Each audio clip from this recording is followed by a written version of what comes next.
grenade, yeah. Man, I got it, wow. Hey everybody, welcome to another edition of Box Seats. This is the show where we talk about sports with comedians. And boy, like I said, a couple days ago and yesterday, we've got a show.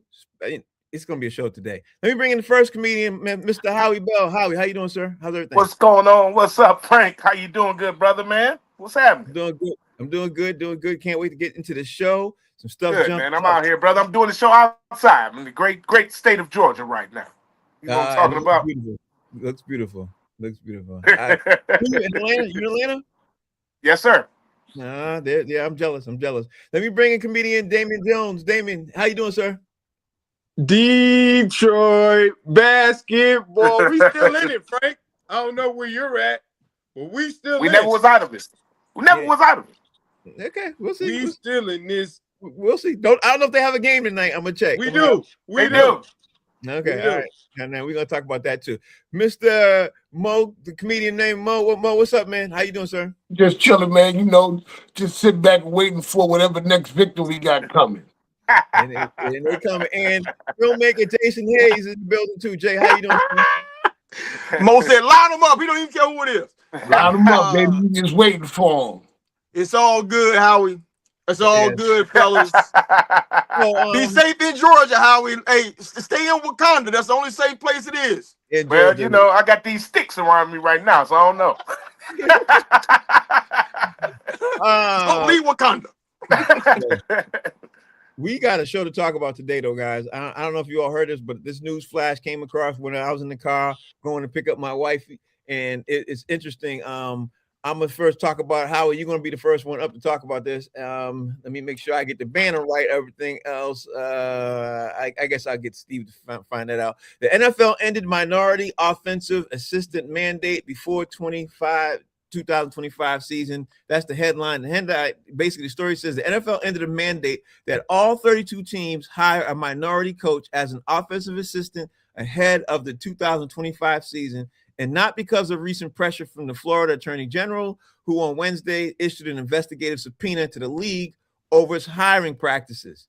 This is crazy because, Howie Bell, these people, the Attorney General in March threatened a potential civil rights action lawsuit against the NFL, but it got thrown out today, basically meaning that NFL is not under no pressure to say, hey, we got to hire minorities, on the offensive side of the ball. And it looks like it's one step closer to being able to get rid of the mandate that the NFL has to at least interview a minority when a position comes available. You know what I mean? So a head coach job becomes available. Howie, what's your thoughts on this?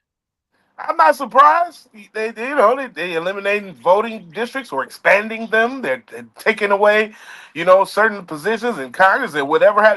They're doing anything. Judges, anybody black of any type of intelligence, any type of, bipartisanism or, wanting to make things right or good are getting removed. And so I'm not surprised that the NFL is following suit and saying, hey, we ain't got to do it either. You know what I'm saying? Forget all that old school affirmative action or anything dealing with anything that has to make us hire anybody of color. Forget all that. It ain't about that no more. It's about this, what we doing. You know what I'm saying? We on Klan time now. America, let's rock. So, D. Jones, there's so much money involved in this. I guess I got to ask the question because there's a lot of money involved. Is it a black or white thing, or is it a money or no money thing? In your opinion, what's your take? This is probably to make sure that the Brian Flores issue never happens again. Mm-hmm. They losing money on that one. They probably like, man, we can't lose no money no more. Let's just do away with the Rooney Rule. Plus, all they was doing was wasting black people time, having them come in. Y'all wasn't gonna hire us anyway. Yeah, that's definitely one way of looking at it. Mo, do you think, in your opinion, that is this a thing that's trying to get out of the way of being sued by a certain group of people? And does this make this fair for everybody? To make it fair for everybody, it ain't never been fair. It ain't never gonna be fair. Not for us. We always got to work harder, do more, jump higher, be smarter, be more talented. But you know what? The hood has always been good. No matter what they do, we always find a way out. They stole rock and roll. We took it back with hip hop. That's one definite way of looking at it. I'm going to ask the pro-black person on the panel here. I know where he's going with this. I know what he's going to say, but I'm gonna throw Jason the curveball and say, Jay, if this wasn't here, if this mandate hadn't even been there, would we have seen fairness across the board because it's a money situation, or the opposite? What's your take, Jay? The NFL had 9 head coaching openings this past offseason. Mm-hmm. How many black head coaches did they hire? Zero. I don't even know. Zero, right? Zero. And one quit. Yeah. Zero, right? And one retired, right? Mm-hmm. So listen, I'm all out of shock and outrage and all this stuff, bro. These people have just been allowed to be themselves. Mm-hmm. See, I'm a firm believer that who a person is when nobody's paying attention, that's who they really are. Like, I don't want to hear from you when you need something. Don't come to my face with apologies, when your business is failing and you need us to start, soliciting, to help you stay afloat. I don't want to hear from you then. I want to hear from you when it matters, like in moments like this. So the NFL is telling us what they're really about by doing this. And tell me, who's really shocked that a league where the owners are the likes of Jerry Jones and other people, who say wild stuff, not being a safe space for these types of things. Mind you, 70% of the NFL is black. Mm-hmm. So how is that not representative in the coaching ranks? See, I want them to get all the things that they think that they want. I want all the MAGA people to get this all-white league that they dream of and see how boring and terrible that sport's going to be. Get all of it. Okay, now in all fairness, I got to bring in the resident redneck of the panel. That's my homie, the resident redneck, Steve, known as White Chocolate. Give me your thought process on this, Steve, from the white people's perspective. Like, I'm not trying to be racist here at all. Steve for all whites. Damn, that's pressure. Yeah. I know, right? Let me put the disclaimer. The views expressed by White Chocolate are not those expressed by Box Seeds, blah, blah, blah. Okay, let's just put that out there. Or white people in general. Yes, not all white people in general, right? Listen, I don't like the Rooney Rule for the reasons that you guys say is it's a sham. I think that they needed to have something in place to make it so that these guys can get hired. But having a guy go there and knowing you're not going to hire him, I hate that, and I've never liked the rule because of it. I think it's wrong and a shame that they had 9 openings and there were no minority hirings. Brian Flores, we talked about it weeks on here. He should have a head coaching job. That's a no-brainer. Mm-hmm. Obviously, the lawsuit is hurting him. The other part of it is, if you're not going to hire a minority guy and you want John Gruden, then you shouldn't have to go through the sham of going through that exercise, and just hire the guy and make it known. You're already making it known. You know what I mean?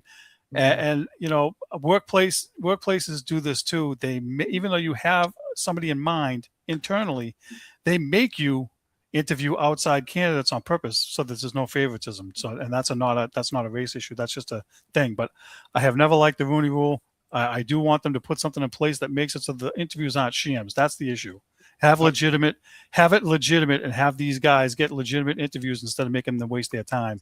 Mm-hmm. And how you fix it. And I agree. Look, I agree with Jay. I mean, if it was all white, it would be boring.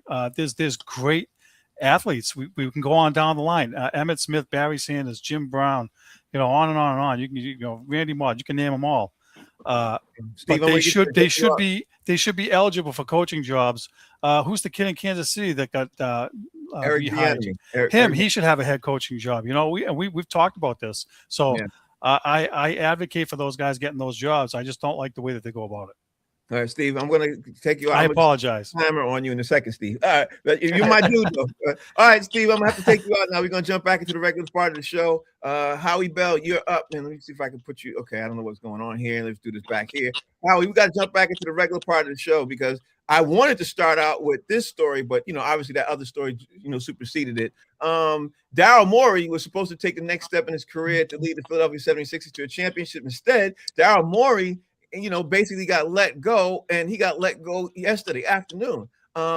Morey was with the Sixers for a 6-year run. He was the guy who was talking about the process and put the process in, he started the process with the process. You know what I mean? It was Daryl Morey. He was head of that. What's your take on Daryl Morey being let go? Howie. I mean, the Sixers, they had to blame somebody. Mm-hmm. You know what I'm saying? Somebody had to get fired. You know what I mean? I mean, it is what it is. You know what I'm saying? I mean, all teams do the same thing. As soon as they didn't end the way they wanted to, or it was somewhat of a, upset, somebody loses their damn job. I mean, it happens every time. So, I'm not surprised. He's just the victim, bro. You know what I'm saying? The latest victim, should I say. Mm-hmm.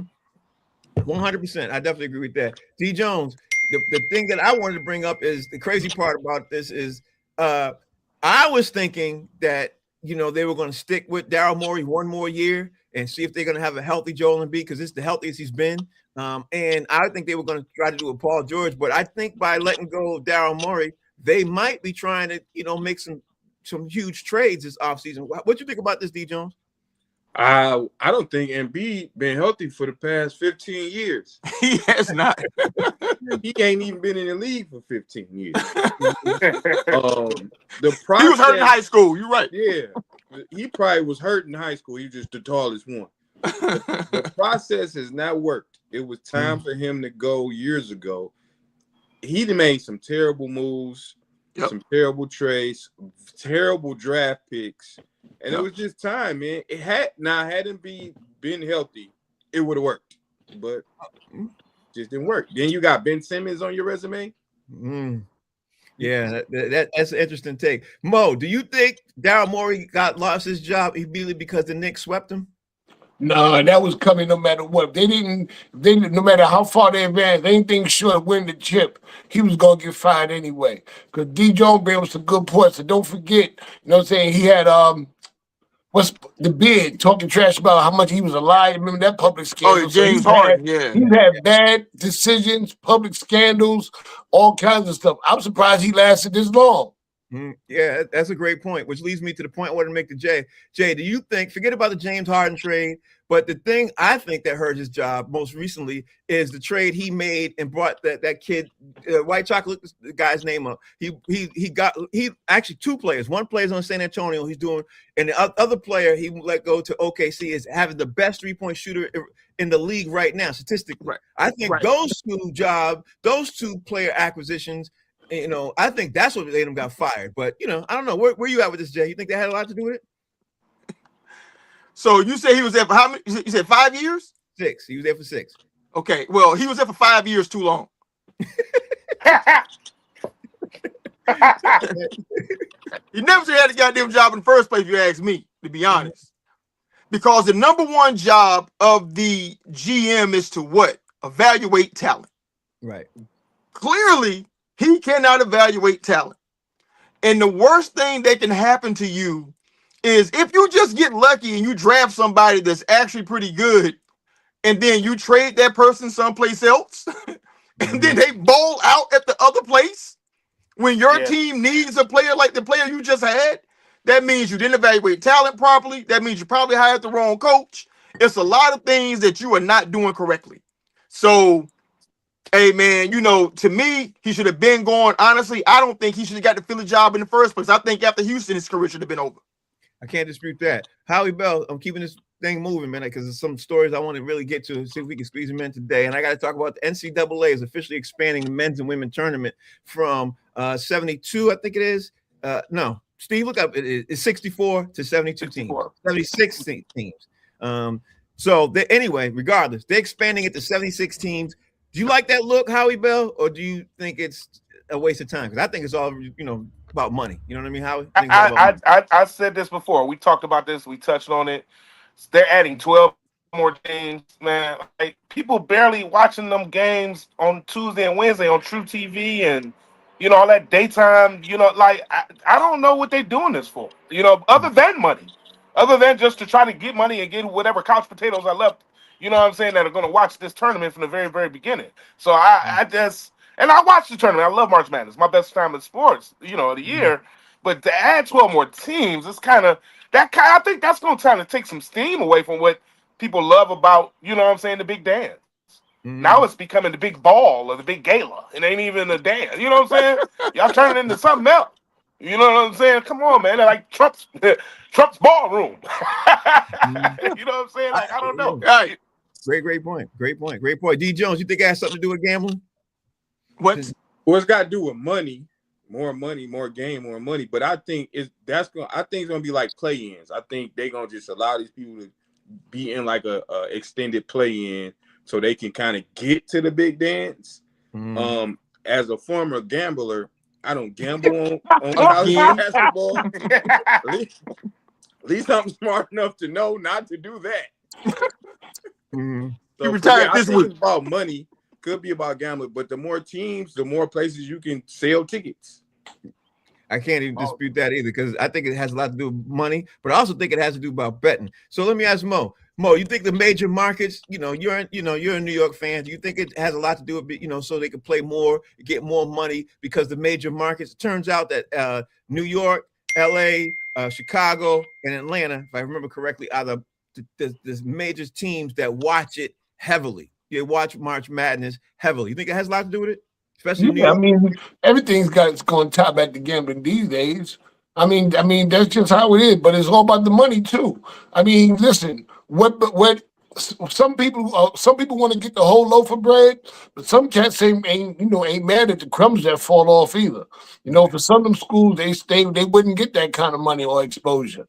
They might need that little bit of push. I mean, I'm with Howie too. It kind of makes it boring because but all they need is one upset and everything gets blown out of proportion. Yep. And Jay, the final question I want to talk about this with you is something I thought about after I read this story. If it's successful, do you think they'll even add more teams in about 2-3 years? Hey, man, listen. In the immortal words of the late Bushwick Bill, if it don't make dollars, it don't make sense. Right? This is it's always about the dollars. Right? Now, side note, I think it's funny how D Jones gets all the gambling questions. Yes, it is. I do that purposely because he is an expert. Yes, I do that purposely. Yeah. But to me, man, if you think about it, if they're adding six teams, they're only adding 3 games. If you think about it, the first 2 nights of the tournament, I thought it's 12 teams. No, it's more. No. You're right. That's right. Yep. They're adding 8 teams. Steve just said they're adding 8 teams too. So they're adding 8. Okay. So adding 8 teams, adding 4 games. Right. So if you think about like what their first Monday and Tuesday night is like, they have essentially either 1 or 2 games on that Monday and that Tuesday night. So basically, you just slide in like an extra team, add another team, to that time slot. So I don't think you'll really notice it in terms of the overall stuff. I mean, they'll just start like, 2 hours earlier, with the broadcast to fill in that ad space, and the gamblers can bet. So I think both of you, I think you're right, Frank, and I think Howie's right. It's about the money, but it's also about the gambling. It's about both of them. I think it has a lot to do with it too. Howie Bell, I wanted to bring this other story up too because I don't want to get too far and get too old because the story is changing all the time with Giannis Antetokounmpo, where the NBA had to conclude its investigation into the Milwaukee Bucks about this tanking and shutting down Giannis, and the NBA concluded that there's no further action warranted, according to sources that's obviously by Shams. Shams said this on Tuesday. The leagues launched a probe early last month. They were saying that they thought there was something there. They wanted to dive into it, Howie, but then they said, you know what?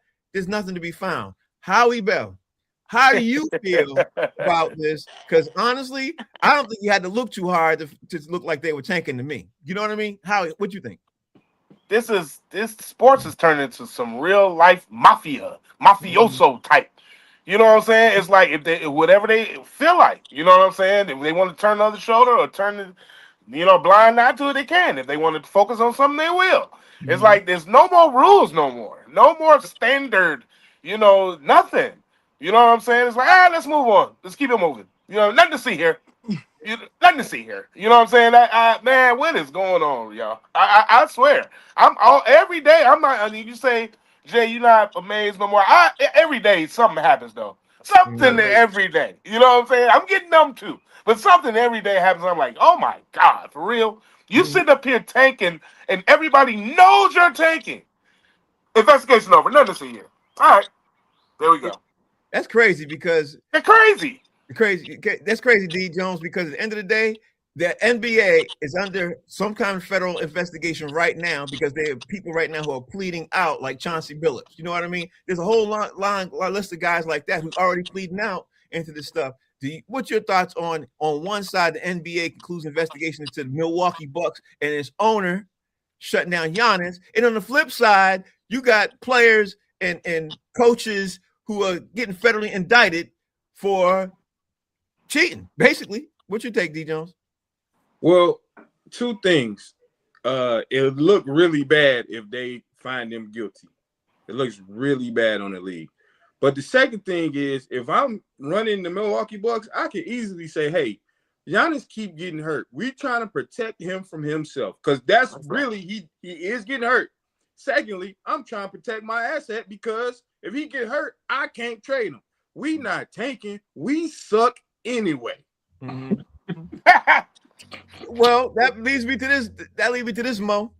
If you're a team like your favorite New York Knicks and this ownership, and they find out, it's like, you know, that there's other team owners who are partaking, and it's factual that Team A is tanking and outplays team like the Knicks, the Celtics, the you know, all these other great teams that are doing stuff, and they find out a team like this is tanking. Does that split the league up with the ownership base? What you take? It's probably already split up anyway. I think they already split up. This is just hitting us new, but this has probably been going on for a minute. And they've been fighting it and yelling at each other back in them backroom meetings that we don't have no privilege to. You know what I'm saying? I want to know how much was going on when David Stern was alive. Because, I mean, hey, I remember when Pop first started doing the resting his plays and playing the second string. And maybe that was just a way of saying, I'm tired of not tanking. I'm tanking now. Or whatever. Well, Pop wasn't tanking. That was just not Pop. I'm just saying. Yes, he was. Yeah, he was. San Antonio was tanking. Or he tanked to get Giannis. Yeah, but anyway, he tanked to get Duncan, and he tanked Milwaukee, to get Wimby. Listen, like D. Jones said, Milwaukee said they had to protect their investment, and I agree with them. I've done the same thing. Mm-hmm. So that leads me to you, Jay. What do you think is going on, Jay, with this crazy situation when you got on one side, you got a team that's obviously tanking, and the NBA is investigating. It's like investigating yourself. Mm-hmm. And then on the flip side of that, you got people lining up right now who are pleading out to this federal case where it was gambling and it's cheating and it's all like. What's your take on this whole thing, Jay? Bless you. Nothing says that we ain't gonna do nothing like we gonna launch a committee to see what's happening. You know what I mean? Because the committee, it can go on for like any indifferent amount of amount of time. They ain't got to really necessarily yield specific results. That there's no real goal that they're trying to do. But the league right now is successful enough to that they feel the need to grow these smaller market teams now too. Mm-hmm. Yeah, like they need OKC to be popular outside of having a large urban population around them. Because traditionally, they wanted New York, LA, Boston, Chicago, even Houston to be major franchises at the forefront because they have huge populations going to tune in. Well, now that's solid. So let's figure out how to get Indiana and OKC in the final now. You know what I'm saying? To have like that game was unthought of when we were younger. Right. Like they never let that game happen. Right. So as for the tanking, I just think they're even talking about it right now because people are talking about it. Mm-hmm. I don't think this is anything new. I think they've always done this. It's just that people are sophisticated enough to understand what they're looking at. So now they're scrambling, trying to figure out a way to tell us, that we ain't looking at what we're seeing. I think the whole thing that exposed all this thing and everything else was Cooper Flag landing on the Dallas Mavericks. That's insane. Yeah, I think that pulled the wool on everybody's eyes, even those people who weren't focused on it that much. Howie Bell, man, we gonna keep this thing moving and rolling. We gotta talk about the NBA playoffs because we have to talk about the NBA playoffs, and we have to talk about San Antonio last night. Like honestly, I knew San Antonio was going to win, but I didn't think they were going to win like that. So, what San Antonio looked like last night to you, Howie, winning like that? You know what I mean? It was a hell of a win for them. What's your take, Howie? They look like they're pissed off. Right. You know what I'm saying? To be honest, right. I think that team overall feels like everybody jocking Wemby so much that they feel like, you know what I'm saying? Like, what about the rest of us? Mm-hmm. You know what I'm saying? Like, they got a squad, bro, even when he's not playing. Mm-hmm. So I think that they starting to like play with a little bit of edge, a little anger. Mm-hmm. You know what I'm saying? So, and they're gonna need that going into the Western Conference Finals. I love it. Yeah, I think so too. D. Jones, do you think it was about respect? Because everybody was talking the next morning.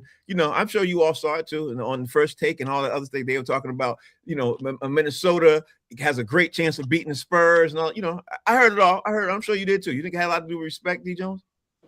Well, I knew I predicted they was going to win last night because they was at home and Wemby was coming back from his not suspension, but his ejection. Mm-hmm. And there's a lot of talk about it. And I knew they was going to win last night, but I'm still, because I picked Minnesota to win, I'm still going with Minnesota.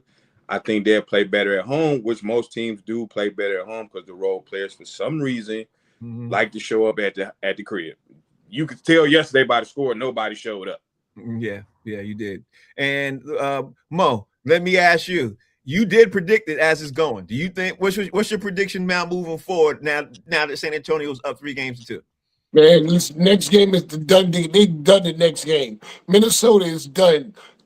That's it. They're not winning the next game. Ant-Man's going to have a terrific game. You know what I'm saying? But they're going to it's all they could do is just, like Ant said, stand back and hope he misses because you just can't stop him. Yeah, I 100% agree with that. And Jay, talk to me, man. 3-2. San Antonio had a whole bunch of disrespect. They had a whole bunch of stuff to prove. And obviously, Wemby, came back. He was suspended the game before that. What's your take on what you saw?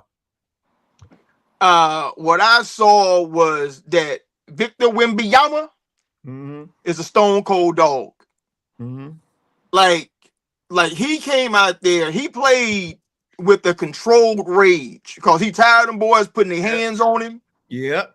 Shoving him around and doing all this. He was like, I'm gonna tell you what, anybody come in this paint, I'm erasing everything. So, we all said yesterday, we thought he had about 37,000 blocks. Well, he only had 3.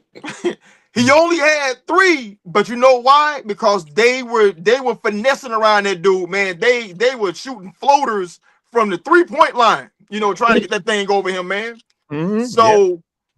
So what I saw was a team that's definitely better than Minnesota, and they played focused. Wemby's a dog. They ain't going to punk him. He made it clear, y'all ain't punking me. Whatever you think, it ain't like that. And I think the Spurs are going to close them out the next game. Perfect timing, Jay. Perfect timing. I'm pressing the pause button. on the show, Howie. I'm pressing the pause button because we had a conversation yesterday after the show, and I love where this conversation went. I'm going to jump back into the NBA playoffs in a second, but I had to press the pause button because there was a question, like Howie Bell, of, who are the top 5 active QBs that are better than Bo Nix? I was like, you know what? That's a pretty good question. So I had to put it out there amongst the group. And, because Jay had said something, I said something, White Soccer said something. Everybody has something to say about Bo Nix. You know what I mean? He got compared to Trent Dilfer. He got compared to some pretty, accurate bums. So I was like, let me see what the guys think. So Howie Bell, the question to you is, name the top 5 active QBs that Bo Nix is better than to you. That he's better than? No, that are better than Bo Nix, right? Right, better than Bo Nix. I'm sorry. I was about to say that's better than Bo Nix. Not very many. So listen, man, the top 5 quarterbacks that are better than Bo Nix, I think it's about 15 or maybe close to 13 or 14. I mean, but Jalen Hurts. Hold on, Howie. Steve White Chocolate said, we saying it backwards? The question is exactly as you see it. The top 5 quarterbacks that Bo Nix is better than, because Jay says he's a bum, so who's he better than? Okay, I got you. Okay. Okay, so I was prepared to answer a different way, but it still is okay. You know what I'm saying? The other way is easy. Yeah, the other way would be too easy. I was about to say that's an onslaught of quarterbacks that are better than him. Right. But what quarterbacks is he better than? Yeah.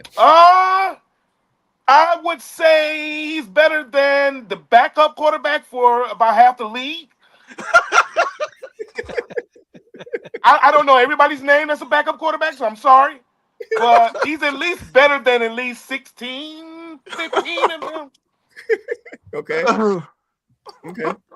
So you I want? don't know one starting quarterback. I'm trying to think of one, man. Maybe he's better than. When we come back on you, Howie? When we come back? No, maybe he's better than. I got one, and he just got traded. He played for the Cardinals, and now he plays for what's his name? The short guy. What's my man's name? Kyler Murray. Kyler Murray.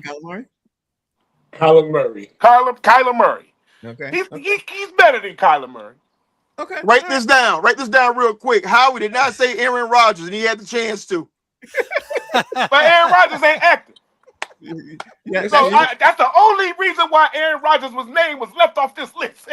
He is active. He is active. He's coming back to the Steelers, though. I guess he is coming back to the Steelers, though. So. Yeah, It's semantics. But I would say Aaron Rodgers. No, I would say Bo Nix is better than Aaron Rodgers. So Howie loves Aaron Rodgers. Yeah, Aaron Rodgers.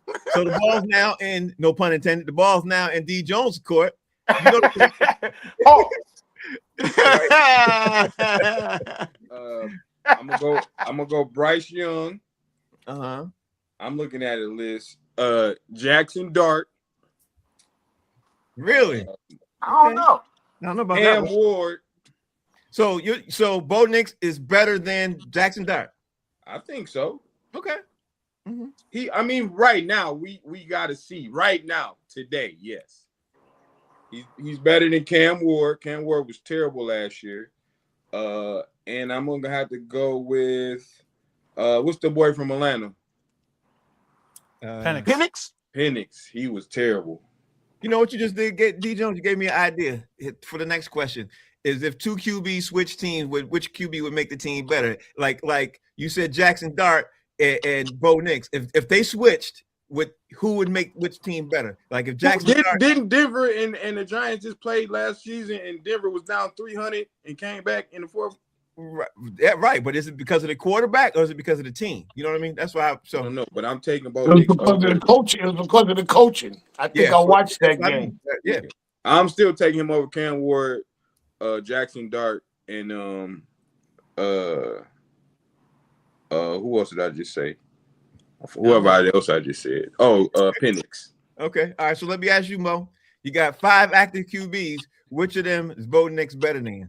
I don't know if I can come up with 5, but I know he's better than Tua. He's better than Tua. Talk about however you say his name, because he ain't never on the field anyway. Yeah, and he would make Miami better. But keep going. Mm-hmm. Yeah.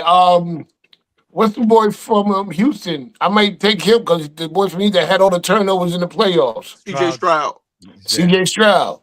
Yeah. I might have to switch that out. Now I'm kind of going with what Frank said. Who would make one better? I think if he was in Houston, they might not have had all them turnovers. He probably would stay more healthy because they had a better defense. Yeah, but you know what? Save those answers for tomorrow. All right, my bad. But I think CJ Stroud, Tua Tagovailoa, the quarterback that backed up the Indianapolis Giants. Mm-hmm. Richardson, yep. Yep. Right. And that's it. I can't come up with no more. That's it. That's my 3 right there. Well, okay. You got 5. You want 2 more? You got 5. I'm not gonna say Jackson Dart. I don't care what nobody say. I wouldn't care if he won no games at all. Yeah. See, I think Jackson Dart is better than Bo Nix sometimes. Me too. He is. Yeah, I think he is. But let me see what Jay got to say. Jay, where you at with that? Yeah, I think Bo Nix is the only QB Jackson Dart is better than. You're just a lousy individual. Like Mo, and listen, y'all didn't say starting QBs because he ain't better than many. I don't believe in Bo Nix. I just don't. That's what started this conversation. But go ahead. He's better than Anthony Richardson. I can tell you that. He's better than who do I have here? He's better than Andy Dalton, who's also a backup. Andy Dalton go to the Hall of Fame. He's better than Justin Fields. We know that. Yeah. That dude just can't play at this point. It's clear. He's better than Drake May at mixing Gatorade. That's blasphemy. That's blasphemous. What? I said he better than Drake May at mixing Gatorade. That's blasphemous. He better than Drake May at mixing Gatorade. I didn't say he's playing football. Wow, you guys don't listen too good. You know what I mean? I got it. Agree. I think it's still blasphemous. I still think Drake May can mix Gatorade better. and he's better than Josh Allen at blowing games. Okay. All right. Okay. I heard that. Kirk Cousins. He better than nobody than me, bro. That's it. All right. So White Chocolate, you in on this? You want? I'm in. I'll tell you why. Oh, we forgot another one. Well, listen, I got Jackson Dart, right? Mm-hmm. I got JJ McCarthy, Aaron Rodgers. He's better than Aaron Rodgers? Okay. He's better than Aaron Rodgers. Aaron Rodgers hasn't done squat. He won't do nothing if he comes back this year either. Miami Dolphins quarterback Quinn Ewers. I don't know who the hell he is. And Jacoby Brissett. He's better than Brissett. And let me throw this out there for all the naysayers. Bo Nix had 12 comeback wins last year. 12. That's unheard of. That's a record in one season. Stop falling down. Okay? Stop digging holes. There's 2 ways to look at that. Yeah, there is 2 ways to look at that. Where's how lucky he got hurt in the Why you behind all the time is what I'm going to ask him. Yeah. So now I'm still on pause. The show's still on pause. I did that. Now the next one, Howie Bell. I want to make sure I get this out too because I want to be fair to everybody, so everybody gets shine on their city. Okay, you know what your city is. So because it's your city, name your favorite top 3 greatest moments that your city has ever had. The city that you represent, the city that you love. Doesn't matter where you live, but the city that you represent and you love. Howie Bell, you go first. I'm gonna make it quick because it speaks for itself. First of all, let me just say this. I'm gonna go back to the decade of the 1980s with Detroit. Probably one of the best decades that city had in sports history.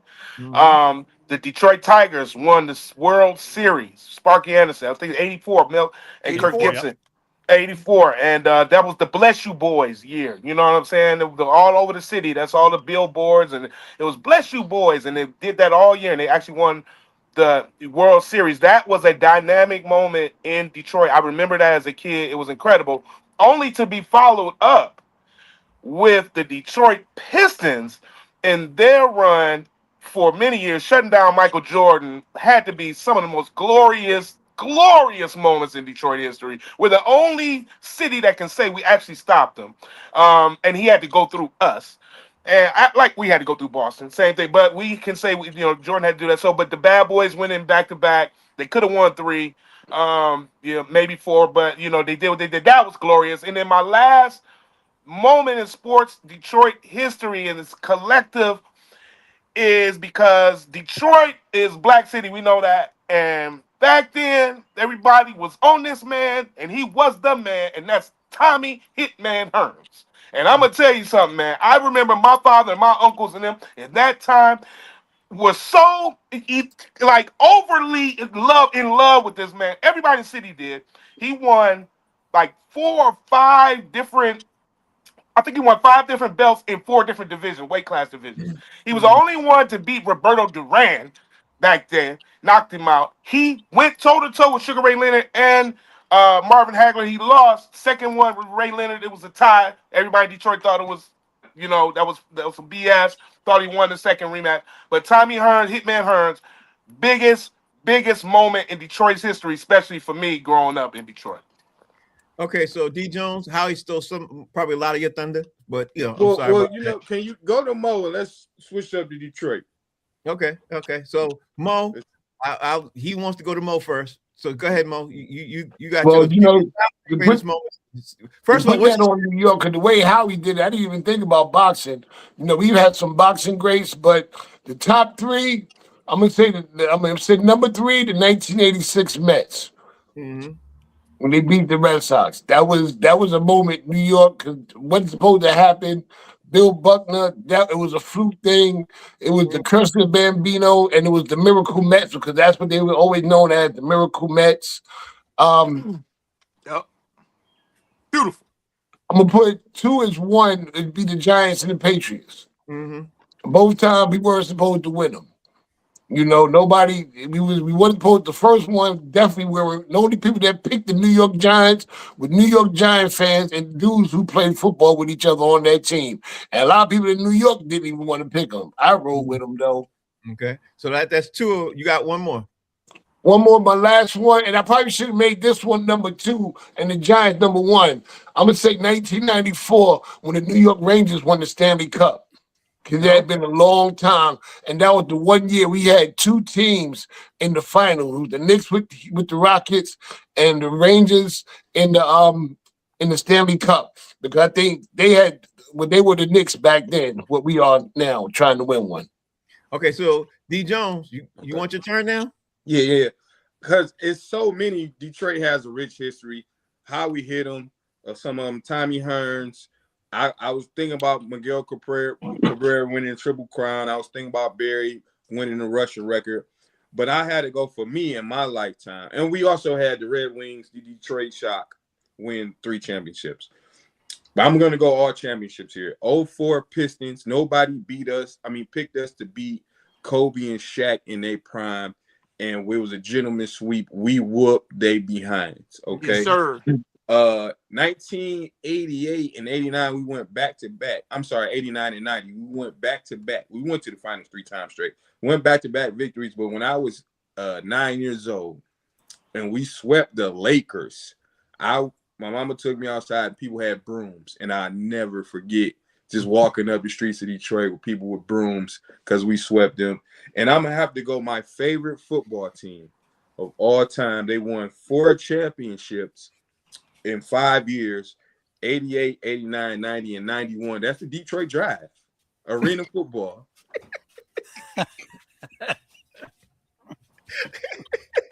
Asshole. He did say that. Bring back the Detroit Drive. All right, The so only person from Detroit that hate the Lions is this much. I never knew nobody from Detroit hate the Lions like this. They broke his heart too much, Howie. No, that's not a good. That's not a fan. That's not a sports fan. You're not a They sports broke fan his unless you heart. get your heart broke. I'm not a Lions football fan. I know you're not. I hate it too. I hate that. that was funny. Don't come over my house no more. I live down the street from Ford Field. You don't come over my house no more. You got to pass Ford Field to get to my house. That was hilarious. That was hilarious. All right, so that brings me to you, Jay. Jay, what we got to figure out. Give me first of all, identify your city, and give me your top 3 greatest moments from the city that you represent.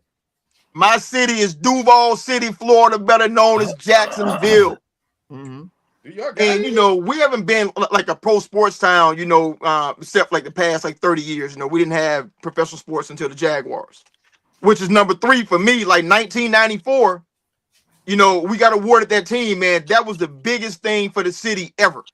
Because we were trying for years, man. We had the USFL team, Jacksonville Bulls, the league folded. So, we were like really starved, for football.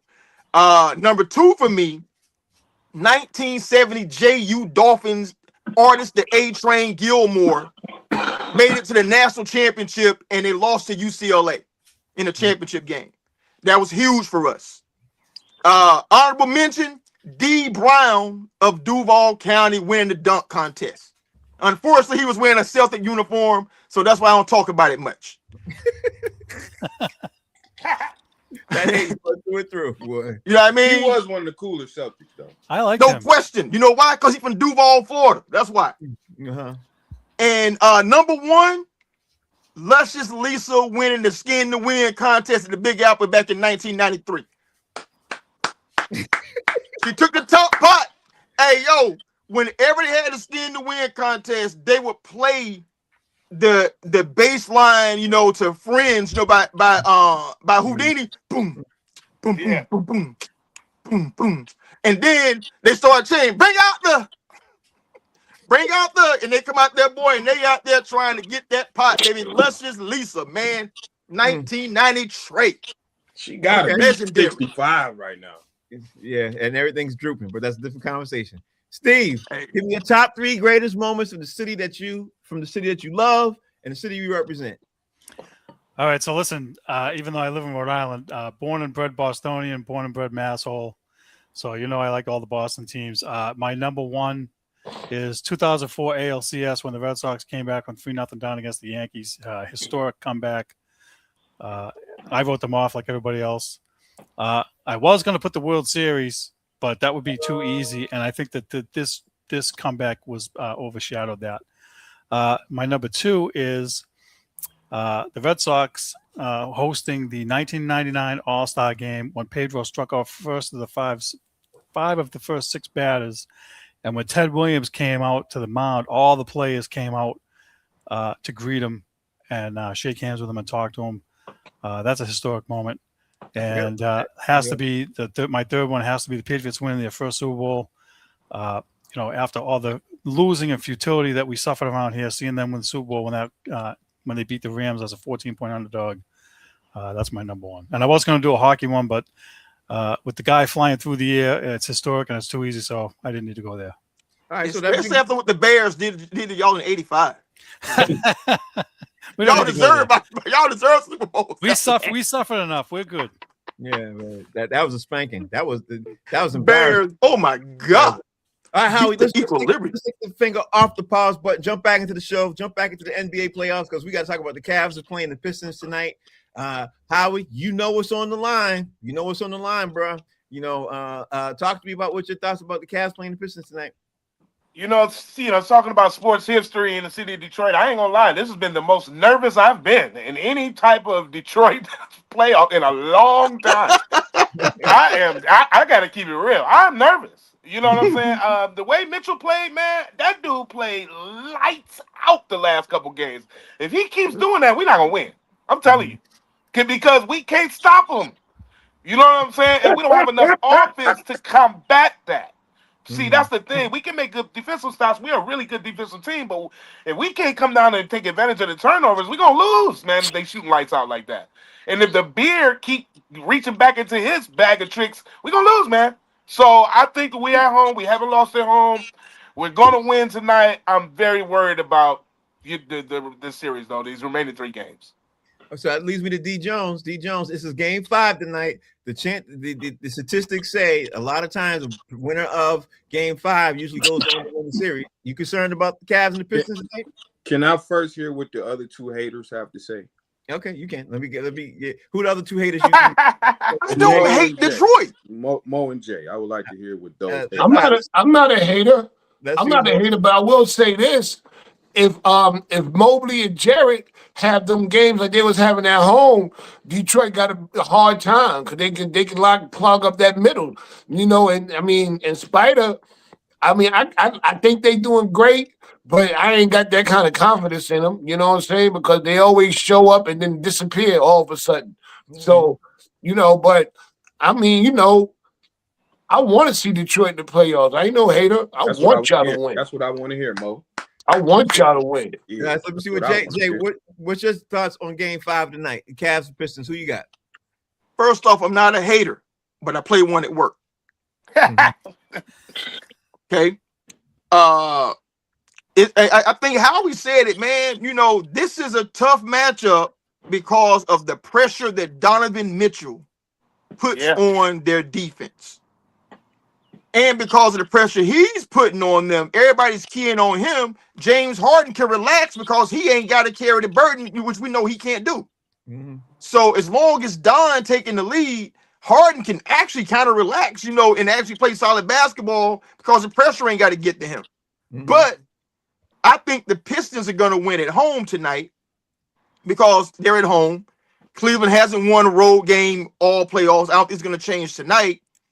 But what I need the Pistons to do is, like I said yesterday, they got to go get another legitimate scorer so that people can't key in on Cade, man. Absolutely. Cade is, and by the way, too, say this, Cade is tired, man. He is Oh yeah, visibly he tired, should bro. be. He been He carrying has them. made more turnovers in the last 3 games than he has all series, bro. All I right, think so the coach need to rest him a little bit more, He's early in the tired, game, man. man. yeah. So D Jones, you got the floor now, bro. Cavs at the Pistons, game 5. How you feeling and who you got? See, I'm going with the Pistons tonight. We're at home. The home players are going to show up. Dennis Jenkins didn't show up for 2 games. We didn't hear his name. He's going to show up tonight. Ron Holland's going to show up tonight. I'm praying JB puts in B-ball Paul. Please cut Jalen Duren's minutes. I don't care about his confidence. Cut his minutes. If Cade does not turn the ball over 100 times, if Paul plays, we're going to win. Why? Advantage. They got James Harden. The pressure is on. It could be James Bond, James Evans, or James Harden. Pistons in 6. All right. There it is. So Howie Bell, you up next, man. I gotta talk about the New York Knicks, Howie. The New Etta York James. Knicks. Huh? I said Etta James. Etta James. Howie Bell, we gotta talk about the New York Knicks, man, because we all know they won their best of 7 series and they did it in sweep faction and everything else against the Sixers. But now as they move on, word leaked out that OG Anunoby is, even though he exited game 2 late in the 4th quarter with a hamstring pull, OG Anunoby, according to Shams, is expected to play game 1 versus whether he's going to be against the Cavs or the Pistons. They'll figure that out. Obviously, they got to play the game. OG Anunoby is playing. He's coming back to play. What's your take on this situation with OG coming back in for the Knicks? Man, he's a really good basketball player. That's for damn sure. Him coming back at least make Mo scream his name a few more times. You know what I'm saying? OG I gotta give Mo credit for that. He was on it before anybody else. You was on it a long time ago, Mo. You were. You was on your boy, man. But man, listen. I don't care though, man. This is the playoffs. I don't care if they swept somebody. I don't care if OKC is sweeping people. Listen, bro, every round is different, man. We're going into conference finals now. It's serious business. I don't care about that semifinal. Man, I don't care if this series goes to 7. Whoever comes out of this might be a little sharper than New York going into the Eastern Conference Finals. Because they come in and they own that hype. New York got a lot of time resting. They got a lot of time resting. I hope they're not smoking weed and drinking and partying too soon because I know how New York is. I hope they ain't going to the comedy show. You know what I'm saying? And hanging out. You know what I'm saying? Because one thing's for damn sure, you could get caught up in the hype in New York. So I hope the players are being well-disciplined and getting ready for this Eastern Conference Finals. Because I don't give a damn if they play Cleveland or Detroit. It's going to be a dogfight. It's not going to be easy. It won't be a sweep. I don't give a damn who it is. So, D. Jones, even though I didn't mention it, let me mention it right now. OG Anunoby is playing for a contract, bro. He's about to be a free agent at the end of this season. How do you think he's going to set the play as we move forward with the Knicks? He already paid, bro. OG, OJ or Ray J. I don't care. That's who we've been voting all year. And every time we played them, we've been beating them by about 35 points. Okay. I'm not worried. They got to come to remember, we got first place. They got to come here. Okay. And unless they give them, it looks like the league do want them to go. So we're going to be fighting them and the rest, but it's okay. It's always been Detroit versus everybody. And we down for it. Listen, 3-1-3. We about to win these next 2, get us a day rest, 2 maybe, and get ready for the Knicks. I want the Knicks. They want us. Let's get it on. All right. Okay. So let me And see. Frank, to be honest, next year, Anunoby might be a good pickup for the Pistons. I If don't they know. come with that bag, That means that Jalen Duren going to have to go because they ain't going to We gotta get him out of there. they Get ain't him out. trying to keep him. D. Jones been fired during. Get him out of there. All right, so Mo, this brings me to you, the OG Anunoby fan. You know what I mean? He's set to play. I know you're happy and you're ecstatic. He's playing for a contract. What you think about him playing game 1 of the Eastern Conference Finals? Before I say anything, I just want to say, OG Anunoby! You had me scared. I thought you were going to say that he wasn't playing. I thought you heard some kind of report. I didn't hear. I'm like, oh, damn. Now he's supposed to be back. Yeah, but listen, the Knicks. One thing Mike Brown said recently, because now they don't found a new offense, we can't run like I guess the point forward they're calling it. or the point center, however you want to call it, because he does have skills in assistant, and he's one of the most skilled big men in the game. You know, he's the one thing they didn't have was a training camp on how to run that offense. So what the Knicks are doing now is they coming up with a plan, because them games when they beat us by 30, Cat wasn't involved. Cat had some of the worst games of his career, but that ain't happening no more. And one of the games he didn't have OG Anunoby. So I don't care who come. Detroit, Cleveland, we taking the first game no matter where we at. All right, so I want you to talk to me and tell me what you think about this situation, Jay, because I thought he was playing for a contract. White Talker just said he's not. He signed a 5-year extension. Yeah, I literally read. That's why I wrote the whole article down. I read that he was a free agent this year because I thought he was going to land on Detroit myself. But according to White Chalk, what he saw, he said OG signed a 5-year extension. Regardless, OG set to play. He's set to play. So what's your take on him coming back to play in the Eastern Conference Finals? I mean, they beat everybody by 300 points without him. So I mean, do they need him? Yeah. Yes. I mean, at this point, bro. I mean, I don't know.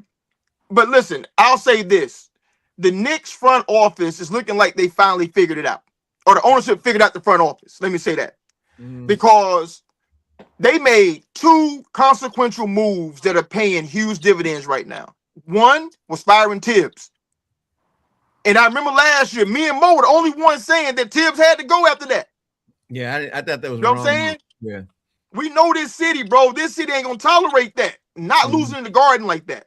You know, and it's looking like a hellified smart move right now, you know, to bring in Mike Brown. And second, people forget what the Knicks traded to get Cat. They gave up DiVincenzo and Julius Randle. And they gave up Julius Randle. And it was somebody else, I think. I almost say it was a third player. It wasn't a third player, but somebody who wasn't, I think he got like waived as soon as he got, you know. Right. Traded. And the Knicks were just resurgent with those players, and then they offload them to bring in Cat. People like, man, how you going to break up the group? They treat him like Bobby Brown. But listen, Cat came over there, you know, and he made Don't Be Cruel, baby. You know what I'm saying? Like, he's killing. It is a smart move by the Knicks, and I'm blown away by what I'm seeing. And OG Anunoby, dude, they basically stole him out of Toronto because I didn't think that dude was that good. When they brought him in, clearly they saw something that I didn't in him. Well, he's a champion. He's a champion already. He got a ring. Steve, you got 30 seconds. If you want to jump in on this, OG Anunoby. Listen, hey, the Knicks did a good job. They re-signed him. He turned down his $19 million option at the end of 2024 and became a free agent. And then he signed a 5-year, $215 million contract. He's a good player. He gave the Celtics a handful, that's for sure. And I wish he was with the Celtics. He's good. So good for them. I will say this: I've seen his name floated around a lot, you know, for the trade this year, this offseason. I've seen his name, and I've seen Jalen Duren's name as a lot for free agents because, you know, obviously I'm looking at all these articles about who's going to do what with these playoffs and everything else. But anyway, Howie Bell, where are you at? What you doing? What's going on in your world? First of all, I want to say, you know, to the New York Knicks, I hope that the spirit of John Starks takes over and destroys any ambition and hopes y'all have in life. I hope y'all miss every damn shot in the Eastern Conference Finals you're supposed to make. Now, with that being said, I remember that game, bro. God, yeah. I hope he come back. So, with that being said, I'm here in Georgia, man. I got some great shows coming up, man. And it's gonna be live. I'm with my boy Lav Love and my dog Solo Jones. We kicking it, man. Again down, and I leave from Atlanta, short stay, and I'm up to Wilmington, Delaware, man, for a hot one. So I'm on the road again, baby, in the sticks. Howie Bizzell, HOWIEBIZZELL. D Jones, tell everybody what's going on in your world. Every time I go sing the Black National Anthem at the game, we win. So I'm going down there tonight. And then, you better get down there. And then right after at 8:30, I'm hosting at the Punchline Comedy Club in Southfield. So y'all can come watch the game and get these laughs at the same time. There it is. Mo, tell everybody how they can follow you. MOE_comic on Instagram this Saturday. I'll be at the Irish Social Club with me, Diane Vivian Entertainment, DJ Chubby Chub, the whole cast from the radio station, and I'll be hosting and selling my bags. Okay. And Jay, tell everybody how they can follow you. You can follow me at JD Hayes over at Fanbase. And it sounded to me like Howie might be safer in Georgia than Mo gonna be at Irish, whatever he just said in Massachusetts. No, we taking it over. It's called Trap House Bingo. It's called Trap House Bingo versus Soca Bingo. I think the Klan might be safer than that, boy. God. I tell you. Steve, tell everybody how they can follow you. Follow me and Frank on Boston Straight Shooters on Facebook and YouTube. All right. Before you roll up out of here, I want to thank you all for watching. Thank you all for watching on Instagram, Facebook, all that other stuff. But tomorrow's show is a special show. Tomorrow we're going to talk about sports. We are going to have a special segment where we're going to be talking about this roast, the Kevin Hart roast that's on Netflix, and we're going to talk about that to get a whole bunch of comedians' perspective because I got flooded, for the last couple of days, and a couple of comics asked me to talk about this today on Box Seats because a lot of people are watching this show, especially comics. So I think we're gonna do that tomorrow, man, and see where these comics are, like Howie, like Mo, D Jones, and see if my man Rodney Perry might tune in. Michael Sean's supposed to tune in. Sean Morgan might come in. We're gonna have a couple of comics perspectives to talk about this because there are a lot of people who got a lot of stuff to say. Some people are offended, some people aren't because it's a roast. We're going to hear what everybody got to say. So tune in tomorrow. Tomorrow's show starts at 6 o'clock like Boxies normally does. And again, we got to talk about sports too. But thank you all for watching. The name of the show is called Box Seats. We'll see y'all tomorrow. Peace. Hey,